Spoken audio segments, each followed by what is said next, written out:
In News of the World today, the Minnesota Territorial Governor Alexander Ramsey signed a bill from the territorial legislature, creating 5 new counties along the Minnesota River Valley.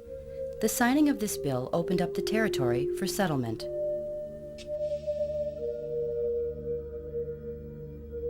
"150 years ago, Scott County was the new frontier. It was a developer's dream. Fertile land, a navigable river with relatively easy access to bigger markets, nearby forests to supply timber for construction. In short, it had everything necessary for rapid growth. And that's exactly what happened." From Boston south to Rochester and beyond, Minnesota's population is booming. Nearly 5 million people now live in the land of 10,000 lakes, making it the fastest growing state in the Midwest. The biggest boom in Minnesota is in Scott County. The Census Bureau estimates the suburban county had the largest population growth in the northern half of the entire U.S. Nearly 100,000 people now call Scott County home, a jump of nearly 10% in just more than a year. As Scott County celebrated its Sesquicentennial year in 2003, it found itself in the same place it was in 150 years ago. It was then, and is once again, the new frontier. Directly across the Minnesota River from the International Airport, the highest point of land is called Pilot Knob, so named by riverboat captains.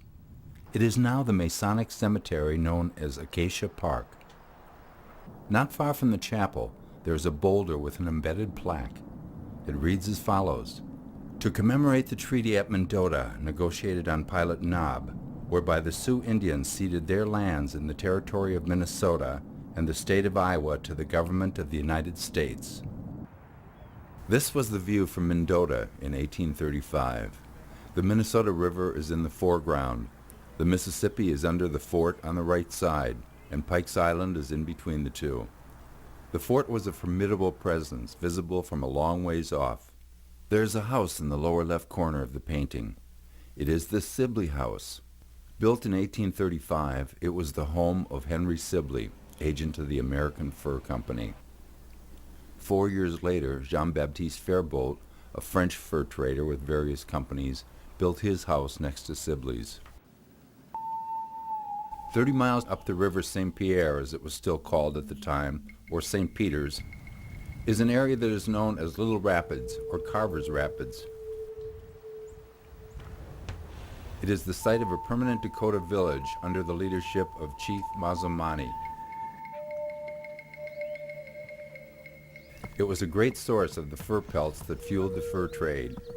As early as 1803, Jean-Baptiste Fairbolt had a trading post in this area for part of each year. Between 1802 and 1851, as many as 11 traders may have been at Little Rapids. The life of the Dakota was undergoing extreme stress. The buffalo herds were moving farther away from their villages. The game was being depleted. There was an increasing dependence upon trade goods. There was ongoing conflict with the Ojibwe Indians. A way of life that had lasted for thousands of years was coming to an end. This vast land was being carved into pieces. Each new treaty put more lines on the map. Ready! Take aim! Fire! This isn't the kind of boom we're talking about. Fort Snelling figures into the story, but not because of anything military. The fort was so formidable that no one ever dreamed of attacking it.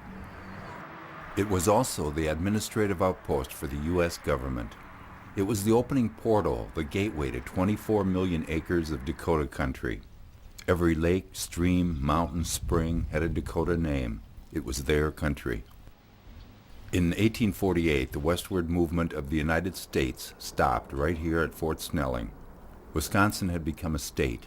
Iowa became a state in 1846, and this area had no official U.S. government status. It was just considered Indian territory. A couple of months later, along St. Peter's River, winter life is full of hardships.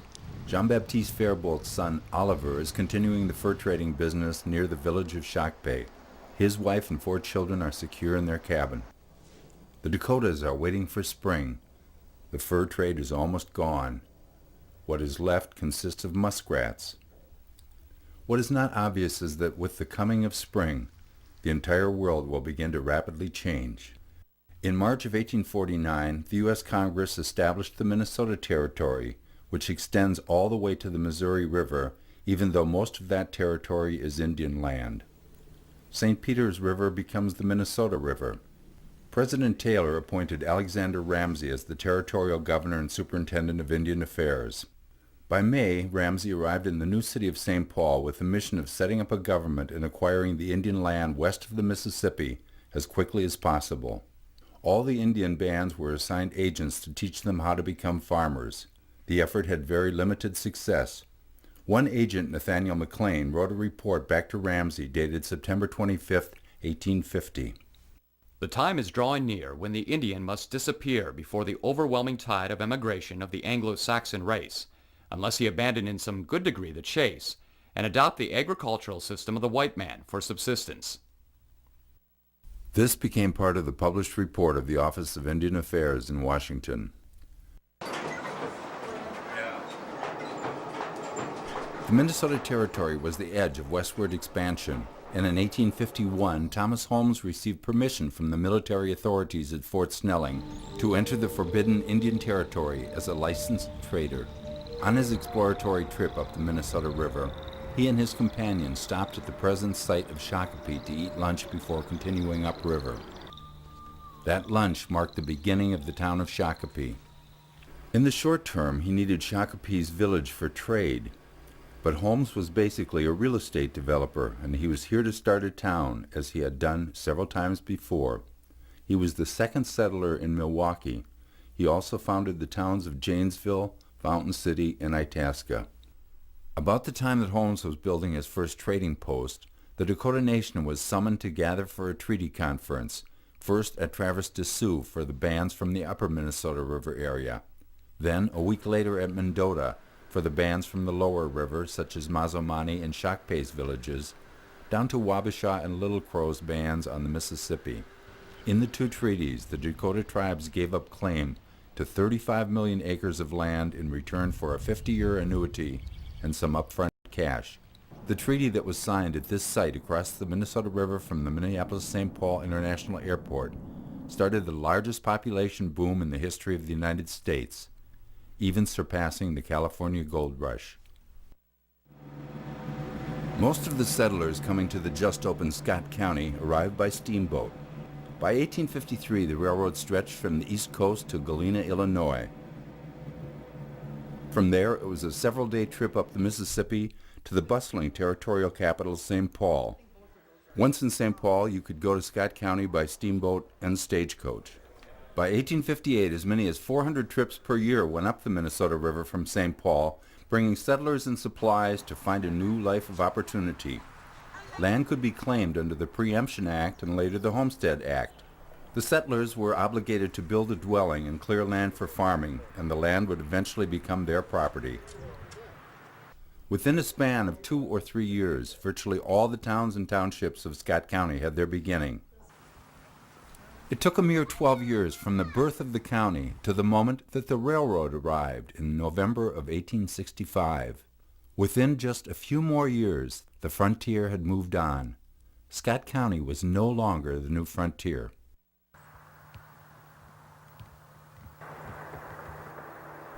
What attracted settlers to Scott County 150 years ago was the fertile prairie soil, some of the best farmland in the world.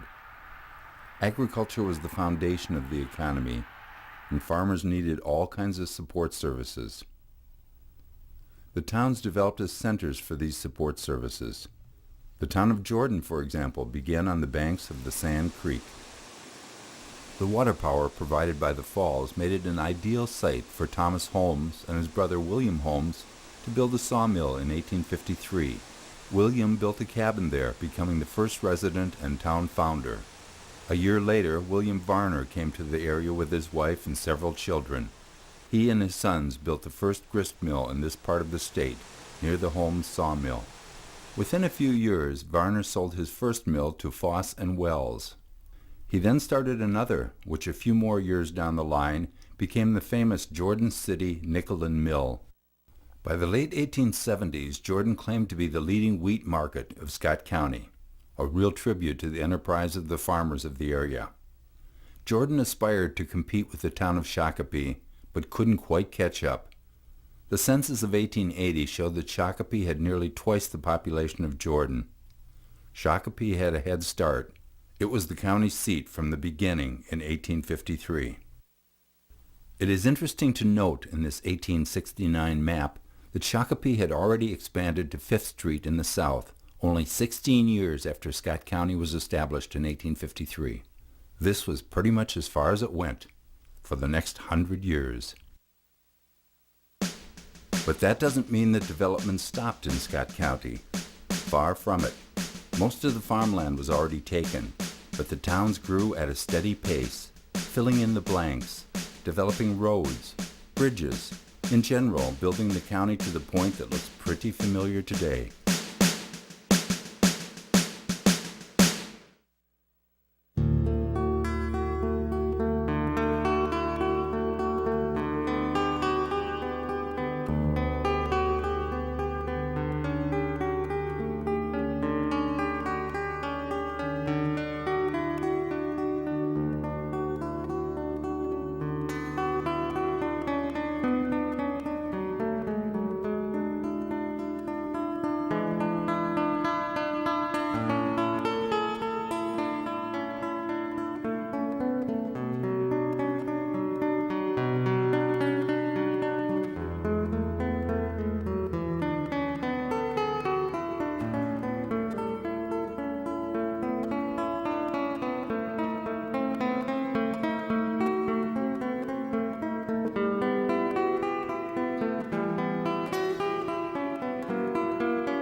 The Minnesota River forms the entire northern border of Scott County and gives the county its distinctive shape.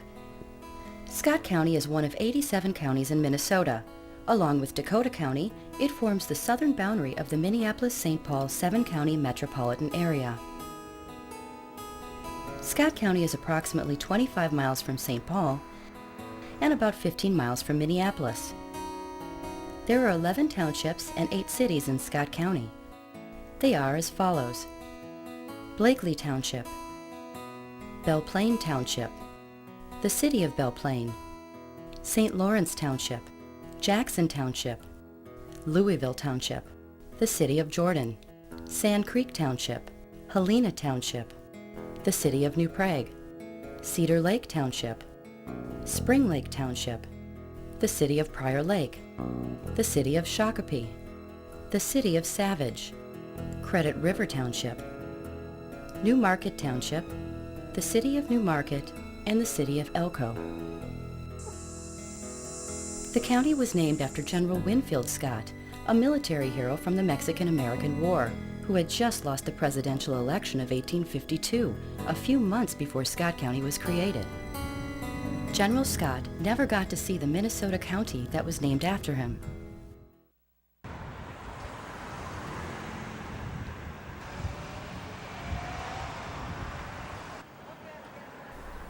When you look for the history in Scott County, you'll see the history of the 1880s and the 1890s everywhere.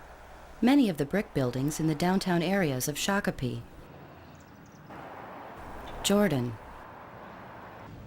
Belle Plaine, and New Prague were built during that era. To find the earlier history, you have to dig pretty deep. In downtown Jordan, there is an early pioneer cabin. As you read the plaque, you discover that the Ambrose Friedman cabin was built in 1859 or so, but was moved to its present site in 1937. In New Prague, there is also a cabin in the downtown area. It is called the Yackley Cabin. It's a bit uncertain as to who built it, as it was later incorporated into another house. The site is very close to where New Prague's founder, Anton Phillip, built his first cabin. On the north side of Spring Lake, in the middle of the county, there is a farm that has belonged to the Stemmer family since the 1930s.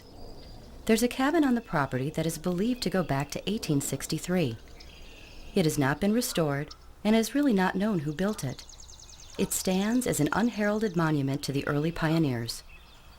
Scattered throughout the county are more glimpses into the very early days of settlement.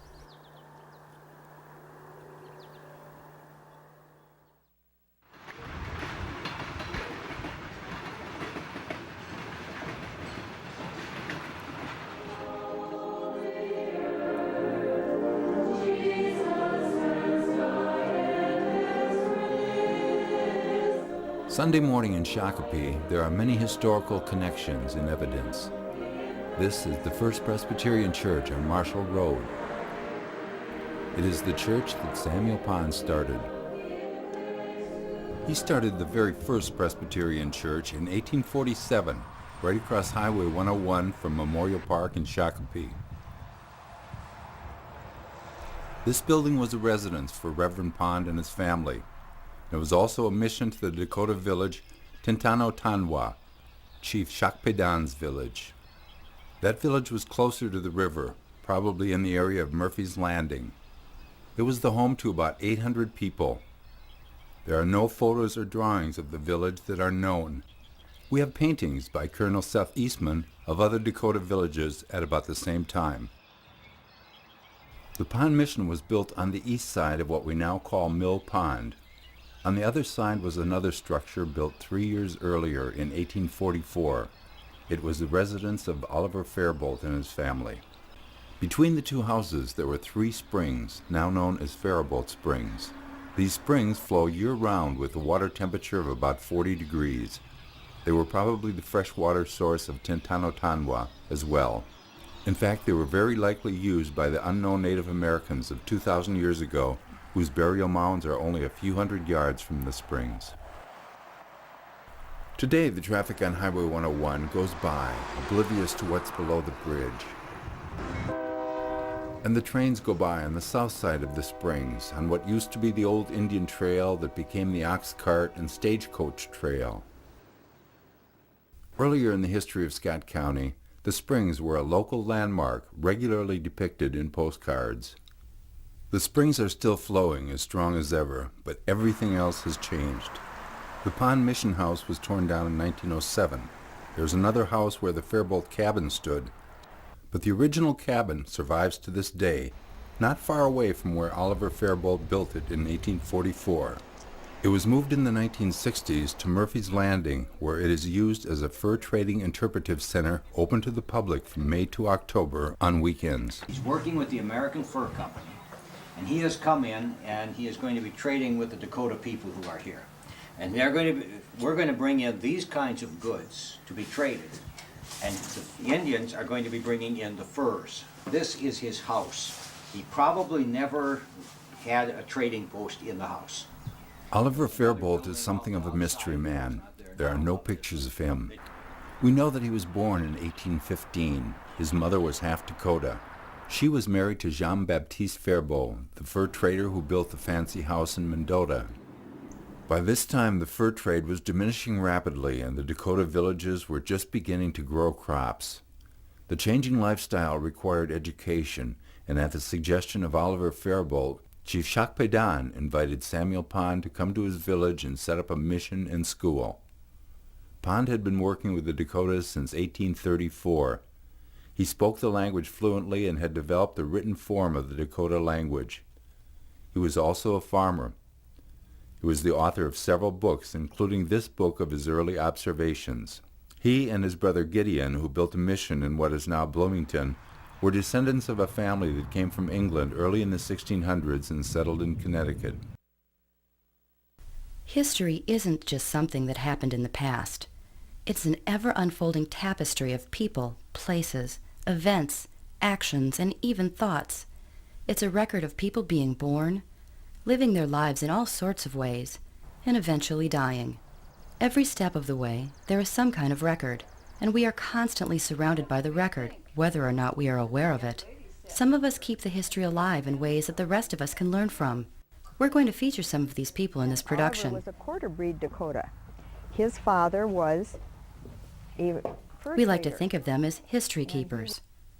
People like Julius Collar II, or Betty Doles, or Pat Cates, Leo Albrecht Jr., Henrietta Stiles, Tom Koskovich, Ethel Jacobson, Eugene Simpkins, as well as many others. These history keepers carry a load. They do some heavy lifting. They all keep our story alive for future generations. We cannot go into great detail in this production, but we hope to give you a feeling for a place, the area known as Scott County, and the people who made this place their home, whether by birthright or adoption. For Scott County is a land of immigrants, and it continues to be the new frontier for immigration. Complain. You see, that would be a verb. Now, most of the immigration is from Mexico, Central America, Asia, and Russia. No, John? Yes, that's correct. Zena, pick another one. In the office. Virtually all of us had this common experience in our past. He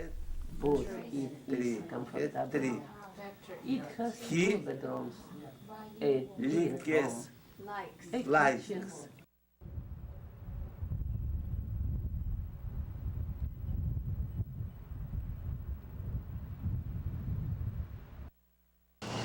Valley Cemetery is the only non-Catholic cemetery in Shakopee. It's probably the most interesting one because it's where most of the town fathers are buried. This is Betty Doles. She probably knows more about the cemeteries of Scott County than anyone else. This is a monthly lunchbox lecture series at the Stans Museum in Shakopee, the home of the Scott County Historical Society. Really, the town fathers were all the so-called Yankees who came here, who had 200 years experience on opening new towns and building new towns. They knew the ropes, they knew about real estate. And as the populations moved west, these Easterners moved west with it. And they were the people who were the judges and the lawyers, and they were the educated people. The European immigrants who came in very often didn't even speak English. So they tended to congregate in groups, in ethnic groups. Samuel Pond is buried there. The attorney Peck, the first judge in the Shakopee area was Luther M. Brown. He's buried there. Horace Strait is buried there. This is the Catholic cemetery, which was new in 1877. It was purchased from the nuns at St. Gertrude's Academy, and before it was the Catholic cemetery, it was an orphan's home for girls run by the Benedictines in Shakopee. Some of the prominent early families who are buried in the cemeteries would be the Jacob Reese family, the Strunk family, the Collar family, the Knoxheims, the Plumans, the Schirkenbachs. Shakopee was 95% Catholic in its early days, so this was the principal burial place. Another prominent grave at Catholic Cemetery of Harriet Faribault, the widow of Oliver. She continued to live in the famous house, raising her family until her death in 1880. Oliver is not buried in Scott County. They were very social. Betty Doles is a third-generation Scott County resident. That isn't unique. There are many people in that category, but there are very few third-generation individuals who can say that their grandfather was one of the original settlers in Scott County. I've lived in Scott County my entire life. My grandfather, who was born in 1818, came to Scott County in 1854. And we have very long generations in our family because my grandfather had two wives. His first wife died in 1877, and then he married my grandmother in 1878. This is the headstone of my grandfather, Peter Schmidt, and his father, Nicholas Schmidt, who was born in 1789, and my grandfather's first wife and his second wife, my grandmother, and his brother Nicholas, who came with him to Scott County in 1854. Besides Catholic Cemetery and Valley Cemetery in Shakopee, there are 29 additional cemeteries in Scott County. They have all been mapped and cataloged. One can learn a lot about the history from visiting the cemeteries. One thing that is particularly striking is the prevalence of graves of infants and young children. Infant mortality was extremely high in the early settlement days. In 1 week, in May 1861, the Albachten family lost 2 daughters, Julia, 3 years old, and Amelia, 1 year and 3 months. Many families experienced similar losses as various epidemics swept through the county. In Belle Plaine, at the cemetery behind the no longer active Episcopal Church of the Transfiguration, many of the graves are those of the so-called Yankees that Betty Doles speaks of. People like the Hillstroms and the Bowlers from the famous nearby Hooper Bowler Hillstrom House, or the gravesite of Judge A.G. Chatfield, one of the founders of Belle Plaine. Across town at the Catholic St. Peter and Paul Cemetery, you will find German names like Neubeiser and Albrecht. At the Oakwood Cemetery, you'll find German Lutheran names like Grutzmacher, or, one of the earliest burials, a 62-year-old woman named Jane Ward, who died in 1855 shortly after coming to Scott County. In New Prague, on the far southern border of the county, at cemeteries like the Czech National and St. Wenceslas, it's quite obvious that even to this day, the city is appropriately named. Most of the tombstones have Czech names on them. Just about 20 miles away at the Credit River Catholic Cemetery, you'll find primarily Irish names like Kennedy and Cleary, with many of the older settlers born in places like County Cork in Ireland. This is a picture of Jack, as everyone called him. His real name was Julius A. Collar II. He is no longer with us. He died in the year 2000 at the age of 90, but he left quite a legacy. I'm Fred Collar. I'm fourth generation Collar here in Shakopee, and this is my sister Lorraine. Yep, I go by Jonesy, and all 4 of us grew up in Shakopee with my dad, Julius A. Collar II, and his wife, Lorraine Imelda Libby Collar. And we lived in the same house that my dad lived in as a child. And it was the house his father built, Julius A. Collar I, in the 1870s. brought along a picture tonight for you to see of Mother and Dad. It's always been one of my favorite ones. Mother just happened. Now, Jack was many things, including city attorney in Shakopee for many years. But it is this book that will perhaps be his greatest claim to fame. The Shakopee story is not just about Shakopee, but the whole county. It is a whopping 772 pages long with all the appendices. And I can remember him going in to talk with Uncle August, who was 100 years old. It was his dad's brother. And August knew so many of the primary sources for the history, and Dad would ask questions and would try to pin down different details and photographs. His own dad was 50-something when he was born, and so there was very much a difference in age, and so Dad, I think, had so much of the history as a result of that relationship and the people he met. He did it as a service to the community. And the Collar family has been a part of that community from the beginning. Jack's grandfather, George Collar, was one of the earliest settlers, coming to the county in 1854. He opened a store selling tobacco items and general goods on First Avenue. His son, Julius A. Collar, Jack's father, became a lawyer and a state senator as well. Lorraine still has her grandfather's Senate desk in her home, as well as many of the items of furniture from the family's home in Shakopee, which was sold when her father died in the year 2000. She also has boxes of documents that Jack accumulated over the years. Her mother was an artist who produced many illustrations for the Shakopee story, including the cover. It is one thing to see the illustrations in the book, and quite another to see the vibrance of the originals. Somehow they give a greater sense of history. Photography was not very well developed until after the time of the Civil War, so there are no photographs of the earliest days of Scott County. We have to rely solely upon drawings, paintings, and the written word. Jack's archives are full of wonderful surprises, like a logbook for the Old Settlers Association of Shakopee. The first page, the Constitution, Bylaws, and Rules of Order, listed the officers of the organization. Henry Hines, Moses Titus, Daniel Storer. These were some of the earliest settlers in Scott County. Book A of biographies has a page for Thomas Holmes, considered to be the founder of the town of Shakopee. Stuck between the pages of the book was an advertising poster for a steamboat and stagecoach line that served the area. Another interesting twist on the story of Julius Collar II. Relatively late in his career, he started a company called North Star Pictures, which put him in the theatrical motion picture distribution business.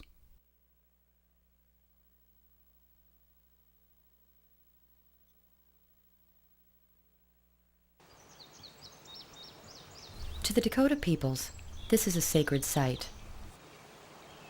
It is a natural phenomenon unique to Scott County. It is on Eagle Creek on the western side of Savage. The settlers named it Boiling Springs, and it was a tourist attraction very early in the history of the county. For many years, it was located on land owned by the Hattenberger family. In fact, the water resources of Scott County became world famous in the early years of the 20th century. There were 3 health spas featuring mud baths from therapeutic sulfur springs. There was Mud Baden, German for mud bath. It was located on a sprawling estate near the river a few miles east of Jordan. Nearby was the Sulphur Springs of Jordan. Just across the river from Shakopee, the third health resort, Mud Cura, was actually in Carver County, but had a Shakopee mailing address and was considered to be a Shakopee institution. People came in by train from all over the country. Mud Baden even had its own train station.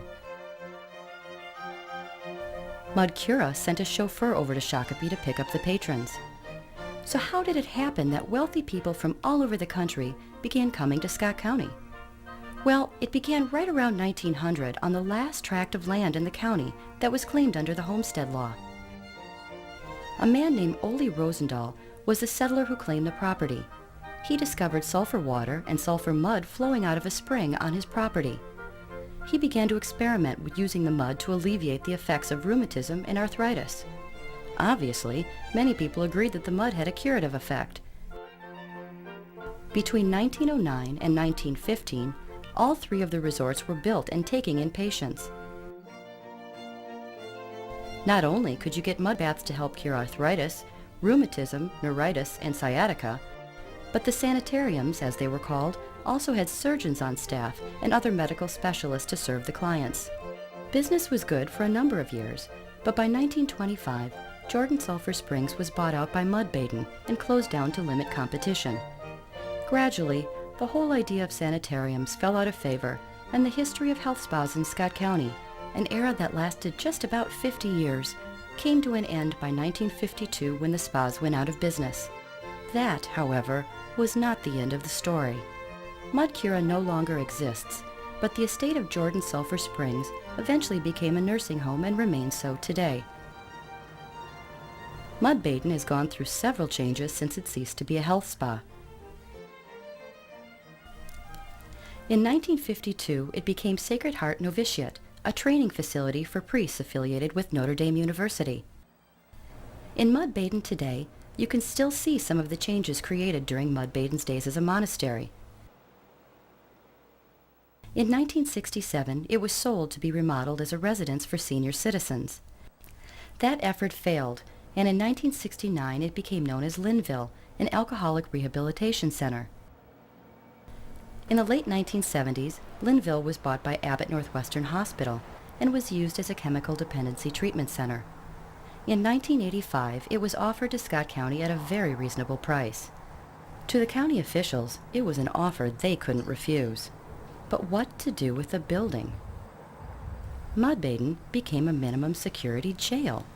Ironically enough, for a facility that for years was a chemical dependency treatment center, Mudbaden now houses many DWI offenders. The county actually makes money on the facility by taking in prisoners from other counties and charging a fee. You can rest assured that Mudbaden will be around for well into the future as a reminder of the grand old Scott County mud bath tradition. This is 91.1 KNOW, Minneapolis, St. Paul. On Wall Street before the close, This is some of the most hallowed ground in the history of Scott County. Now there are 3 radio transmission towers for Minnesota Public Radio on the site. But about 100 years ago, this was the hottest spot in Scott County, or even the state, maybe even the upper Midwest. This was a racetrack, a landmark known as the International Stock Food Farm. It was the home track of Dan Patch, the most famous racehorse in the entire world at that time. Dan Patch pacing his world-famous mile in the time of 1 minute 55 seconds. As we see his blazing speed and determination, it's hard to imagine young Harold Savage at the This historic film, which documented the record-setting race in front of 93,000 spectators, is part of a production called The Legend of Dan Patch, a true story then and now. In this presentation, you'll see the real Dan Patch, his owner, Marion Willis Savage, some views of the famous International 155 horse farm from a rare film made in 1906. And you'll know why people from around the world still remember the great Dan Patch. Today, Dan Patch's home track and stable are gone from the site about a half-mile north of downtown, but the town of Savage remembers his legacy. Each year, the town celebrates Dan Patch Day.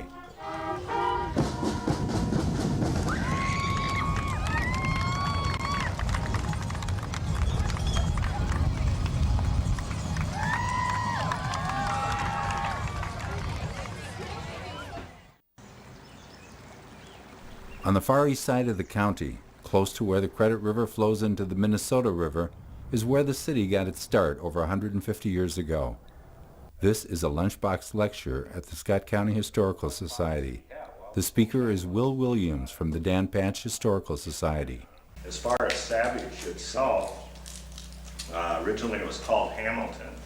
And in about 1852, a man named Peter Carney and one named Thomas Byrne came down to Minnesota from Hamilton, Ontario.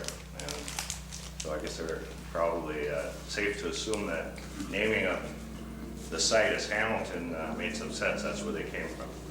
And shortly thereafter, a lot of other Irish came down. There were other Burns and also Scott Irish. There's not much left from the earliest days of Hamilton, and what there is has changed significantly. This is the Beresford store, one of the first buildings. It was moved downtown and became the Garvey store and post office. It is now the Razor's Edge. A few things that you can't miss when you're in Savage are the trains, Highway 13, and the grain elevators. There's no question that Savage is a major player in the grain business, but the way that happened is a very interesting story that goes back to the shipbuilding days of Savage. Yep, that's right, the shipbuilding days. During World War II, Cargill, the grain company, was commissioned to build Liberty ships, merchant marine vessels for the war effort. They acquired land along the river in Savage and started a shipbuilding yard. During the course of the war, this provided employment for thousands of men who served their country in this way. Not far from the shipyards, there's an interesting historical marker. It marks the site of Camp Savage, where during World War II, some 5,000 to 8,000 Japanese-American soldiers, members of the U.S. Army's Military Intelligence Service, were given intensive and accelerated classes in the Japanese language before being sent into the war against Japan. On February 19, 1942, Executive Order 9066 was signed. Though it did not name ethnic Japanese as its target, in essence, it meant that those of Japanese ancestry had to move off the West Coast. So the Army's language school had to move out of San Francisco. Rasmussen traveled to Minnesota, where Governor Harold Stassen offered Camp Savage, a former civilian conservation corps camp that had been used as a home for the indigent. This is an excerpt from a video entitled Uncommon Courage, which tells the story of these soldiers. The training camp continued at Savage for a bit more than 2 years before it outgrew the facilities and was moved to Fort Snelling in August of 1944. The soldiers trained at Camp Savage proved to be very valuable for their interrogation skills. General Willoughby, in charge of military intelligence under General MacArthur, claimed that their participation shortened the war in the Pacific by 2 years. All that remains of Camp Savage today is one building that the city uses for storage. And what became of the shipyards? Well, after the war, Cargill went back to its basic business, grain. Today, Cargill and the other grain companies move 5% of the world's grain in and out of Savage, making it one of the world's largest grain ports.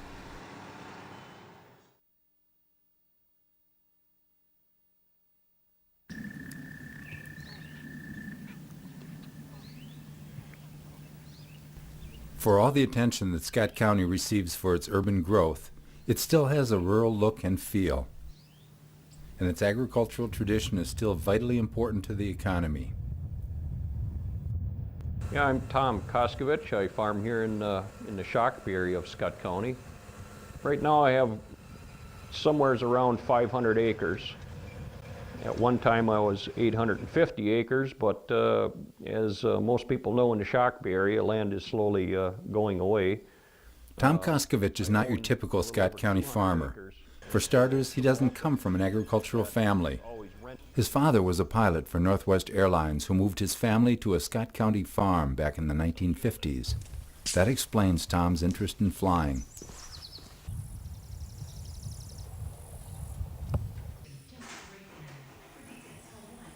He owns a hangar at a grass airstrip near Lydia.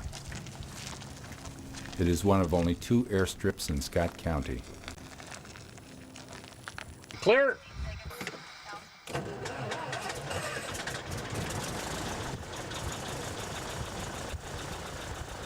This is myself standing here, and my sister Anita, and my mother and my dad. There's an article done in the Shakopee paper. Half-mile long grass strip located between Anchor Glass and the Shakopee racetrack. Shakopee International. We had a lot of fun there. This is a photo of the Koskovich home place taken in the 1960s. And these are the more recent developments. Tom spent his childhood at what is now Canterbury Road and 4th Street, just kitty corner from Anchor Glass. At that time, 4th Street and 83 were gravel and small, rough little gravel roads, and we were in the country. We're looking at some pictures of muskrats that I trapped in 1976. I had 100 and some muskrats, and at that time they were $4.25 per pelt, and ended up buying an engagement ring for my wife that year. We got married the next year in 1977. I trapped those right down in the Minnesota river bottoms, very close to Valley Fair. We were lucky.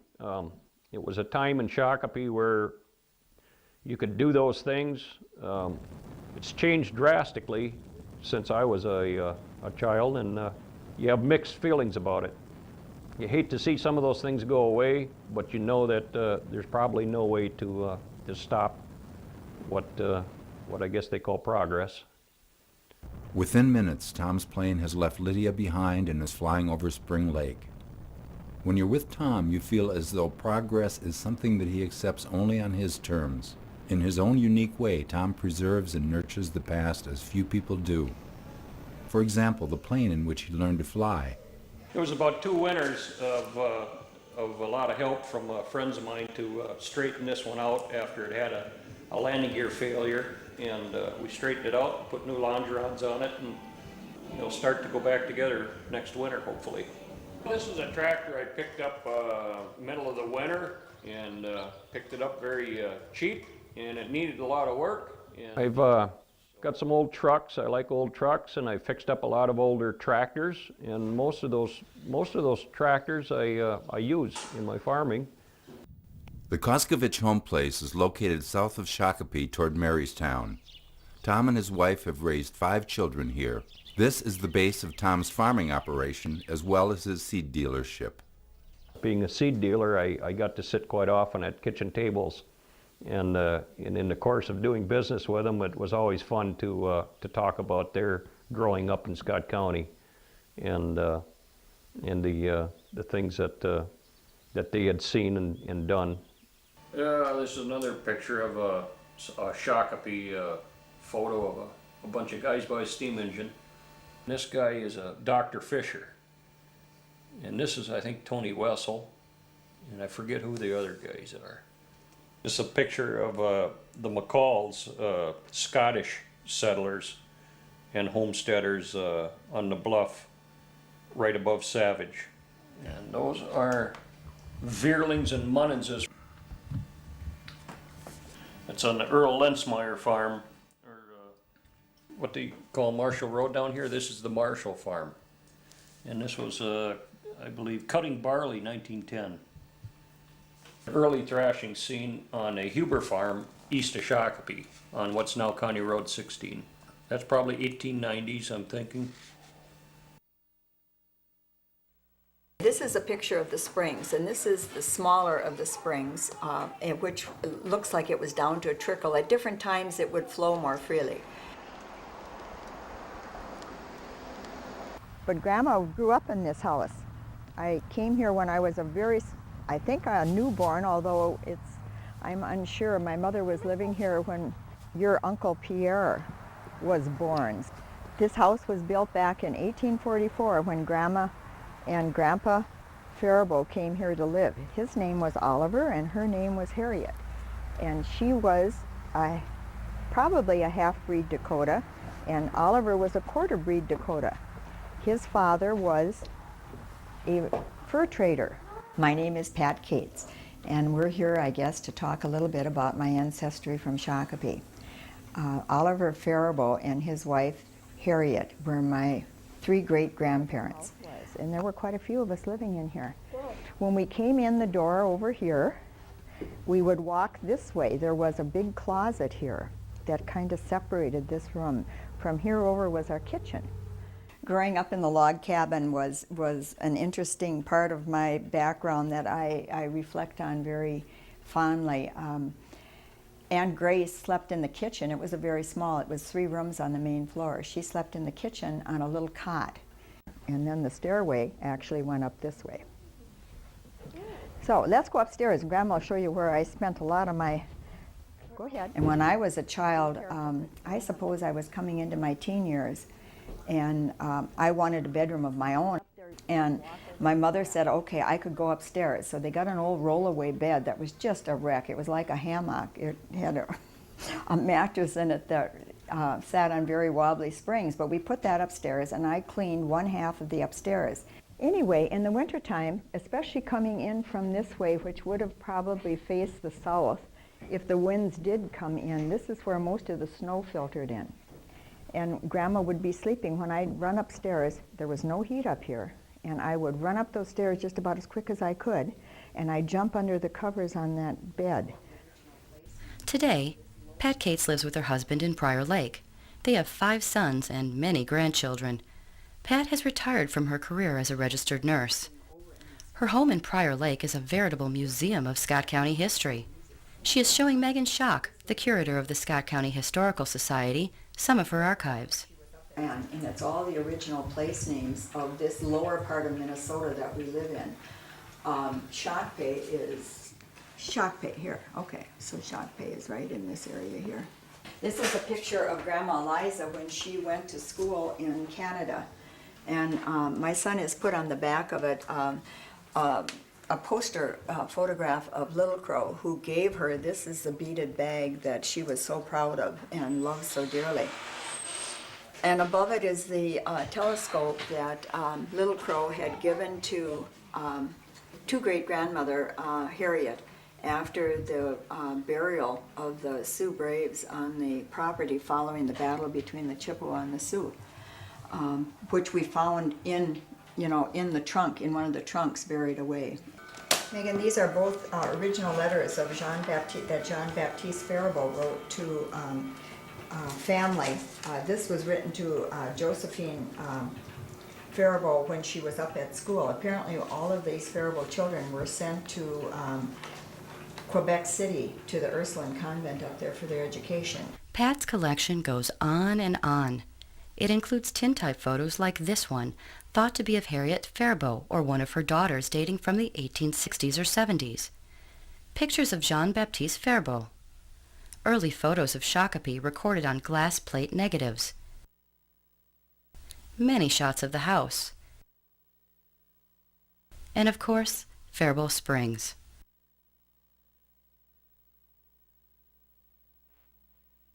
This is a picture of Grandpa and Grandma Charlie. And this was my brother when he was about probably... This is a fascinating 4-generation photo. In the foreground is Eliza, the sister of Oliver and Harriet, the same Eliza who was given the beaded purse by Little Crow. Her husband, Charlie Menegue, was a Winnebago or Ho-Chunk Indian who was the last veteran of the Civil War in Scott County when he died in 1937. Charlie is holding Pat's older brother, Pierre. Behind them, on the right, are Pat's grandparents, and at the top of the photo, Pat's parents. The other 2 women are Pat's aunts. Charlie and Eliza and everybody walked down the same path. This is the trail kids that Grandma used to come down to get water. Pat regularly visits Faribault Springs. Her family still owns the land adjacent to the springs, and her son and his family live in the house on the property.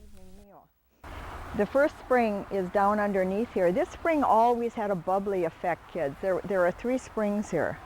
And this spring always was so pretty. And the rocks one, this middle spring, was never a real rapid spring.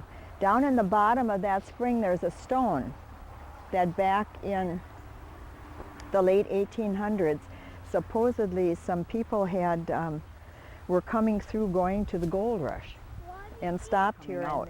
Somewhere in here, in this area, you can see pictures of the porch. And then the trading post would have been down here on the side hill, where Oliver traded with the Indians.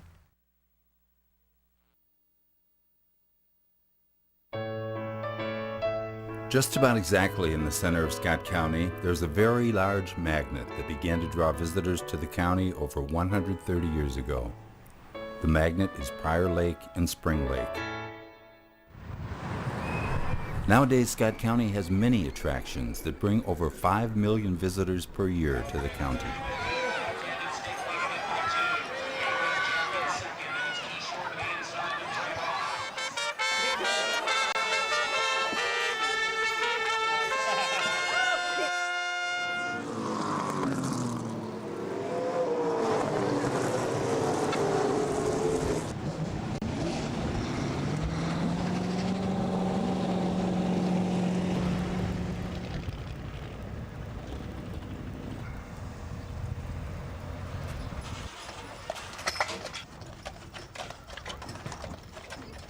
So let's get back to how Scott County became the entertainment county of Minnesota. Basically, it started right about here, at the channel between Upper and Lower Prior Lake, where the bridge for Highway 21 is now located.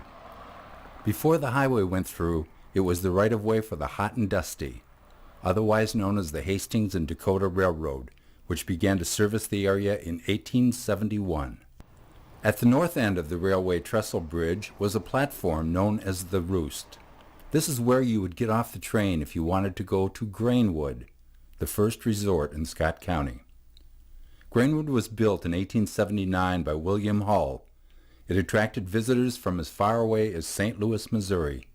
The opening of Grainwood marked the beginning of a resort tradition on Prior Lake and Spring Lake that lasted until the 1950s. Lakefront Park is right in here. And here's the beach for it. And Grainwood is right over here. My name is Eugene Simpkins, and my family came to this part of the country in 1867. And then my grandfather had the home place then, and Green Heights Resort was part of the old place. There were about 13 resorts, and Prior Lake, when I was growing up, was a town of about 350. It was 260, I think, in 1930, and then it got up to about 350, and I'd say it stayed at approximately 350 almost all the way until when the war ended. The growth boom that came at the end of World War II spelled the end of the resort era at Prior Lake. The area rapidly became residential. Grainwood was long gone. It burned down in the 1920s, and the other resorts gradually gave way to the inevitable growth. So Grainwood was the first major attraction. The next was definitely world class. It was Marion Savage's International Stock Food Farm, Track and Stables, and the incomparable Dan Patch, the world's fastest harness horse. Right around the same time, the three mineral health spas began to attract visitors. Mud Baden and Silver Springs of Jordan and Mud Cura all opened for business in newly constructed facilities between 1909 and 1915. Although Mud Baden did not officially close until 1952, the glory days of the spas continued to about the time of the Depression, roughly 1929-1930. The next big attraction started during the Depression. At the end of 1933, Prohibition was repealed and liquor again became legal. Shakopee became a center of nightlife with many drinking and gambling hotspots. One of the most famous occupied this vacant lot at 2nd and Fuller. The St. Paul House had been an institution since the early days in Scott County. During this period, it became notorious.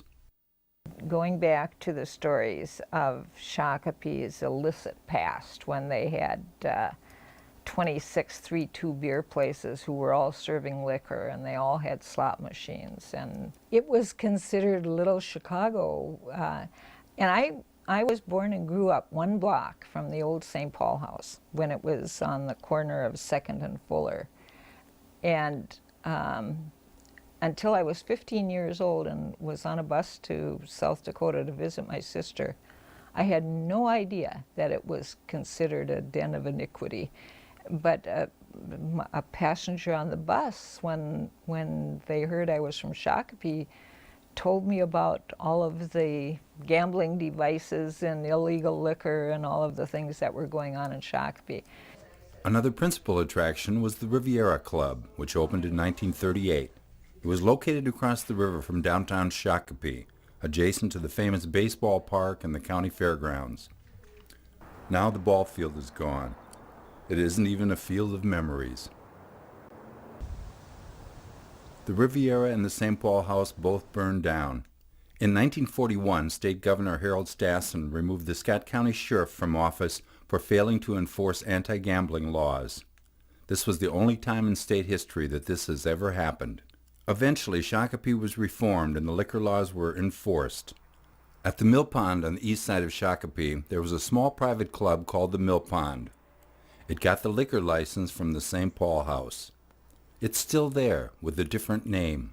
The Mill Pond is the basement of Dangerfield's, the heyday of Little Chicago. lasted from about 1934 to 1954. On the south side of Highway 101, where the Bloomington Ferry Bridge comes into Scott County, there is a building with a fascinating history. It was built on the site of a stagecoach station, which explains why it was called the Stagecoach when it was opened in 1951 by owners Ozzie and Marie Clavestad. For 30 years, until 1981, it was a Wild West village, a museum, and an opera house that staged melodramatic plays. It is now privately owned by a business, but many of the features of the theater are still part of the building.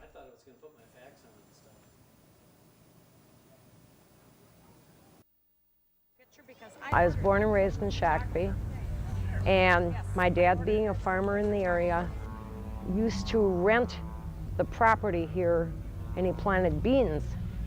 And he came home one day and he told my mom, he says, "Can't plant beans there anymore." And she said, "Well, how come?" And he said, "They're going to build a racetrack there." Marge Elfman has seen it all, and it's all in her book, Racing Down Memory Lane. She grew up in Shakopee and has attended nearly every race since Raceway Park began almost 50 years ago, where her father's bean fields used to be. The first race was on May 13th, 1956. As far as we can tell, it was the first event of all the attractions that are presently part of Scott County's entertainment package. That first race was on a dirt track a short distance from the present asphalt track, which replaced the original in 1958. The builder of the track was Darwin Hentz. The next attraction is also in Marge's book. The date is April 3, 1966, and the event is the grand opening of Elko Speedway. Actually, the first race was held 2 months earlier, on February 6th, with snow still on the ground. The original owner of Elko was Phil Stewart. Both tracks have been sanctioned by NASCAR since 1987. The primary racing takes place Saturday nights at Elko Speedway and Sunday nights at Raceway Park. That means that many drivers are able to race at both tracks on a weekly basis. The summer of 1971 marked the debut of two attractions that are about as different from the racetracks as could be imagined. Both have a connection to history. Following a trend that was sweeping the country, the Minnesota Renaissance Festival was started by a group of entrepreneurs on a site along the Minnesota River, a few miles east of Jordan. After a few years, the festival moved a short distance to its present location, where it currently enjoys an 8-weekend run every year.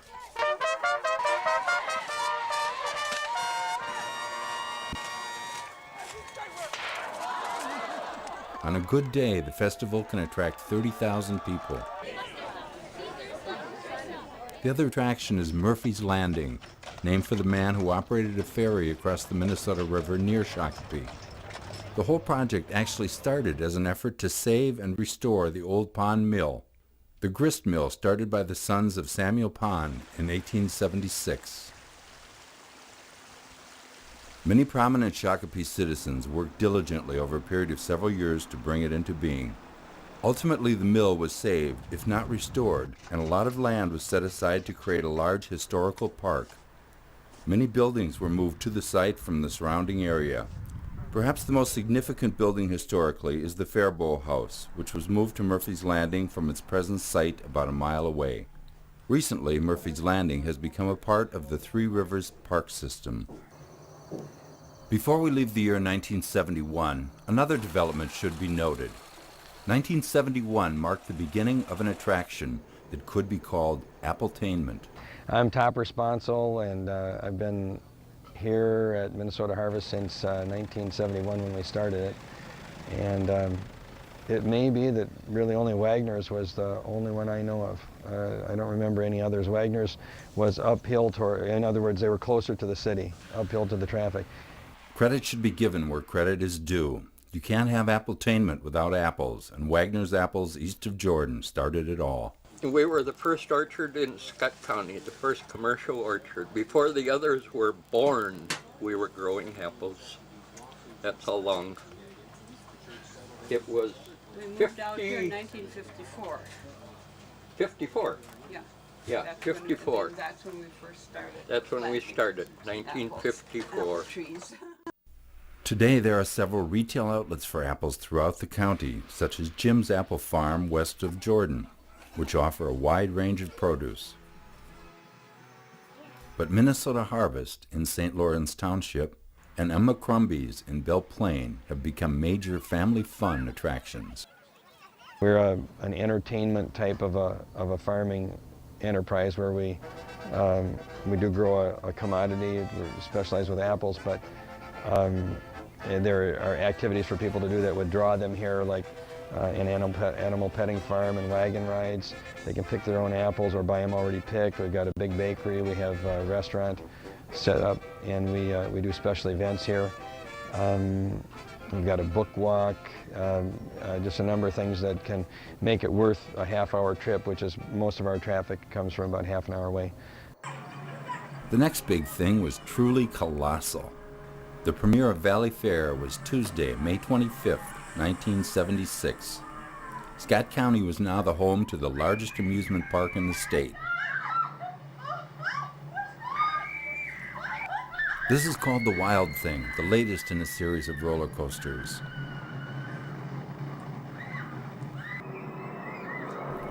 The earlier thrillers are still running, such as the Excalibur or the High Roller. Without exaggeration, millions of people have come to Scott County over the past 25 plus years to go on these and the many other rides at Valley Fair. Adults who came here as kids many years ago come back with their own children. Valley Fair is virtually a Minnesota institution. It picked up the history and tradition of Excelsior Amusement Park, the long-gone Lake Minnetonka facility. The merry-go-round at Valley Fair was originally built for Excelsior. Moving ahead a few years and a short distance down Highway 83, Canterbury Downs, as it was originally called, opened on June 26, 1985, bringing horse racing and parimutuel betting to Minnesota. Actually, that's not factually correct. Horse racing had a history at the state and county fairs. Dan Patch had even made Scott County famous about 80 years earlier, but this was thoroughbred racing. Canterbury Downs was bringing a touch and taste of the Kentucky Derby to Minnesota. Both the St. Paul Pioneer Press and the Minneapolis Star and Tribune did special issues of their newspaper to commemorate the grand opening. This had been a long time in the making. The effort started at least 20 years earlier. In 1969, the Minnesota Thoroughbred Association was formed, and races were held at various sites. Years of development meetings and lobbying, and finally on November 2, 1982, the voters of Minnesota approved a constitutional amendment that allowed for parimutuel betting, removing all barriers to major league horse racing in the state.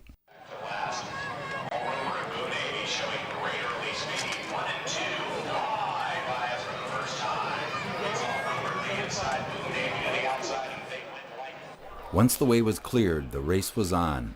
The race, that is, to develop the winning proposal. And the Minnesota Racetrack Incorporated bid from Shakopee was victorious. Construction began less than 13 months before the grand opening. The site is 350 acres and has stalls for 1,400 horses and dormitories for the trainers and handlers. It takes a village to run a racetrack. Over the years, many thousands of people have been a part of the Canterbury experience. In the early years, relatively few of the horses were Minnesota bred, but the track always reserved some races just for locally bred horses, and over the years this has had a profound effect on Scott County. Everywhere you go in the county, you will find horses.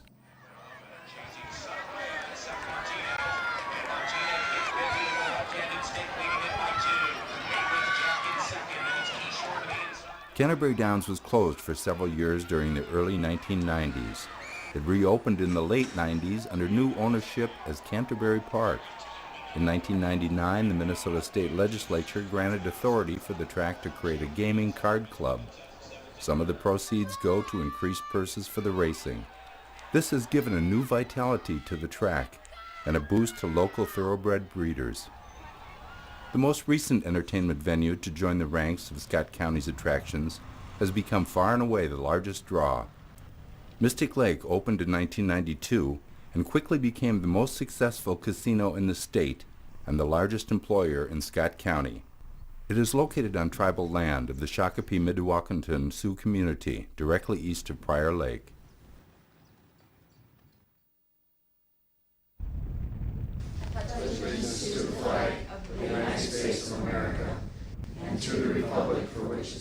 This is a historic ritual that goes back to the earliest days of Scott County.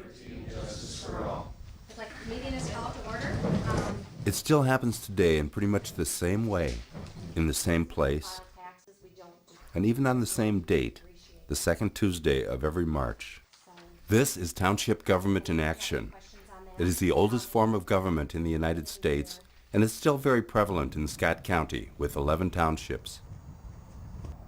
The meeting comes at the end of Election Day when the citizens vote for town board members to govern for the upcoming year.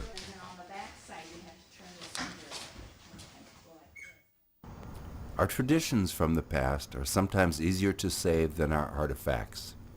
Our old buildings stay as long as they are useful and productive. But very often progress demands that they make way for the new. Well, it's been here a long time, hasn't it? It's an inevitable, if somewhat painful process.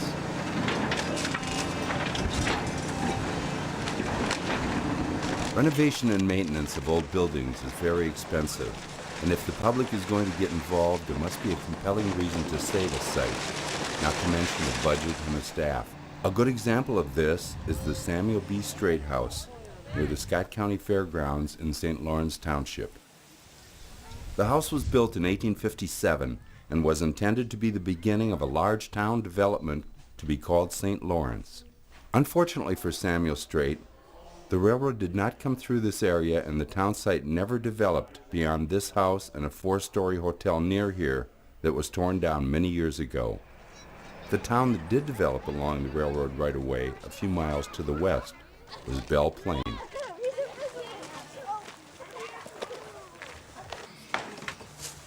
We want to welcome you to the Hooper Baller Hillstrom House. I'm going to tell you My just name a is little Henrietta bit about Stiles. I came to Belle Plaine when I was about 5 years old to live with my grandparents. My sister was already here. My mother had died when I was about 3.5. So I lived with my grandparents in the house that is now the historical house. Well, I suppose the really unique thing about the house is a 2-story outhouse. We don't see many of those anymore. I understand Belle Plaine had one other, long gone, of course. This is the outhouse. The top half. This is the top half, that's the bottom. I thought you And it's insulated, it has curtains, and there's a diagram as to how it works. And that. This is called a courting chair. And we think that the young lady sat here and the young man probably sat here and they could visit with each other. When the house was first planned, the idea was to show what a home in Belle Plaine might have looked like in the 3 early periods. This room would be Victorian. The dining room would be early 1900s. The Chatfield room upstairs and the rope bedroom would be early 1800s, like 1850s or 60s. All antique. This one does have a drain. There is only one other copper-lined bathtub in the state of Minnesota, and that's at the Alexander Ramsey House in St. Paul. And the man would do his shaving right there. There's a shaving brush and shaver. Cool. And he had the lamps to light up so he could see what he was doing. One of the bedrooms upstairs has been designated the Leo Albrecht Room, named after one of Belle Plaine's favorite citizens, a man of many talents, not the least of which was starting a circus that traveled throughout the Midwest and the South, but was based in Belle Plaine. My name is Leo Albrecht, and I'm better known around town as Sonny, a name I've had all my life. And I live in Belle Plaine. I was born and raised here. It's always been my home, even though I haven't always been around here. The circus was a family affair. This photo shows Leo Sr., Sonny, Sonny's wife Gloria, and their son, his sister-in-law and niece. The Albrecht Circus is a fascinating story, but let's go back a little earlier. My great-grandfather, Peter Becker, was the first German settler to arrive in Belle Plaine, and he came here in the spring of 1857. He was a shoemaker by trade. Sonny's great-grandfather may have come to Belle Plaine as a shoemaker, but to make a long story short, he found ideal clay on land he bought, and Becker Brickyard was born. It's all in the definitive book on the history of Belle Plaine, This Is Our Town, written by Sonny's uncle, Harold Albrecht, who was a school teacher in Belle Plaine. Sonny, along with his son, is the author of Tales of a Small-Town Circus Legend. He has inherited his uncle's love of the history as well as all the archives. He is planning to write a sequel to This Is Our Town, which was written in 1977. Meanwhile, a little more history of the circus. Blakely is on the southwestern edge of the county. Sonny's sister-in-law Arlene lives here. Her husband Dave, Sonny's brother, died some years ago, but his legacy is everywhere. He hand-carved these circus wagons, for example. There's a carousel in the front yard of Arlene's house. Dave Albrecht carved all the horses. Arlene owns an antique business in town filled with circus memorabilia. Arlene was one of the performers in the circus, as was Sonny's wife Gloria, who was known as Gloria DiCardo in her trapeze act. All the memories and available props of the circus moved into the Scott County Historical Society for a 15-month-long exhibit beginning June 29, 2002.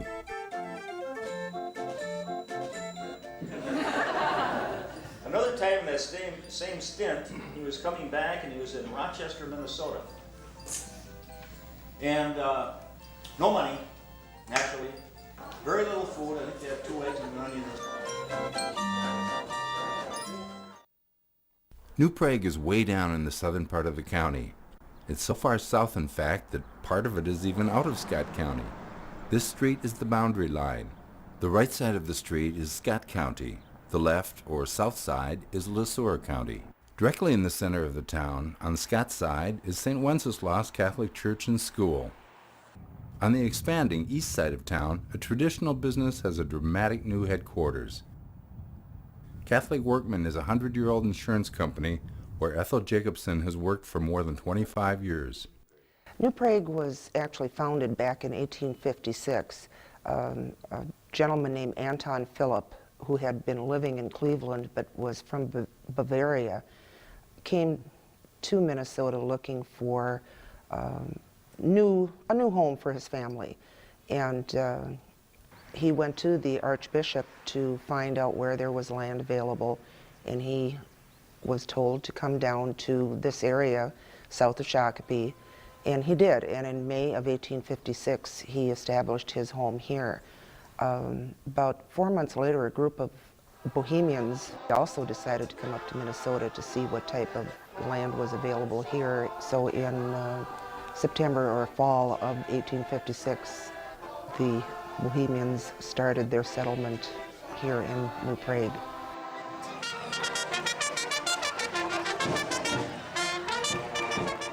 And the rest, as they say, is history. 150 years later, New Prague isn't totally bohemian, but during the annual Dożynki days, it certainly seems that way.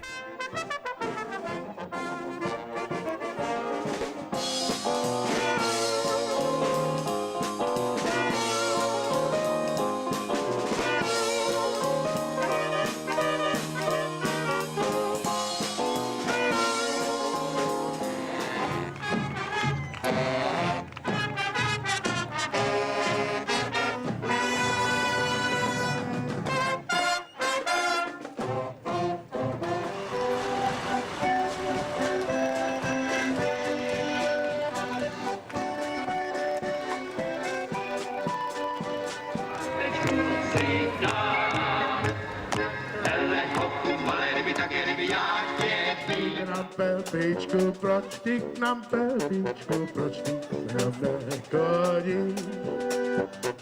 Kdybych já doma chodil, ty by se plakala.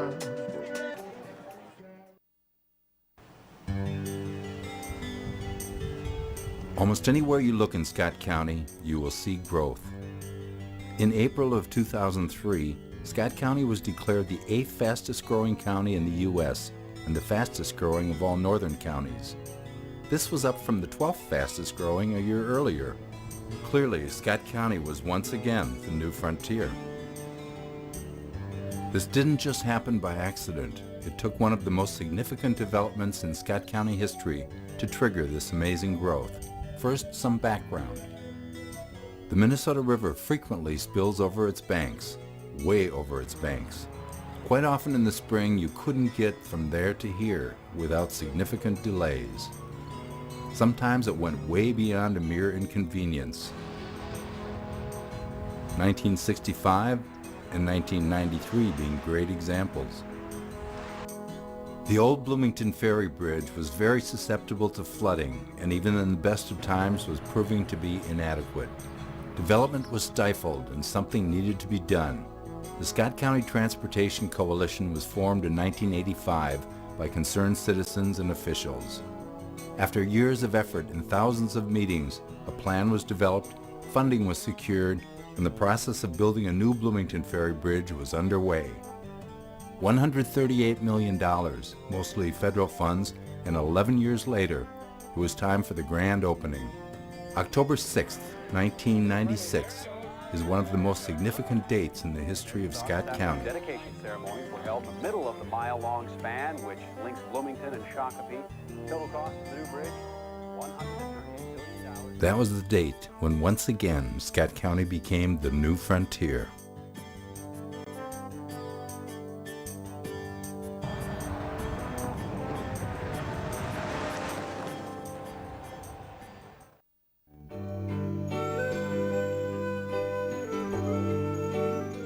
And so, the history goes on. What happened 150 years ago? What happened yesterday?